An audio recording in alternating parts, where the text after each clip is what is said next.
Hello, আসসালামু আলাইকুম everyone. আমি আজকে গরুর মাংস ভুনা করছি, পাট শাক ভাজি করছি।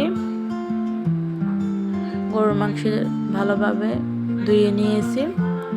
ধুয়ে নিয়ে একটা পাতিলের মধ্যে নিয়ে আদা রসুন দিয়েছি, পেঁয়াজ দিয়েছি, গরম মশলা দিয়েছি, আপনার লবণ, হলুদ, মরিচের গুঁড়া, গরম মশলা সব কিছু একসাথে করে দিয়েছি।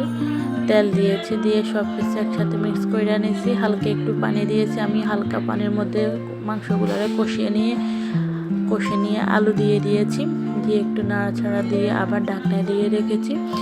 আমার মাংসটা রান্না হয়ে গেছে। এখন পাশাপাশি পাট শাক ভাজি করেছি। পাট শাক ভাজি করার সময় যত নাড়াচাড়া করবেন, ঝরঝরা হবে ততই পাট শাক মজা। যত ঝরঝরা হবে তত পাট শাক খেতেও মজা, দেখতেও মজা।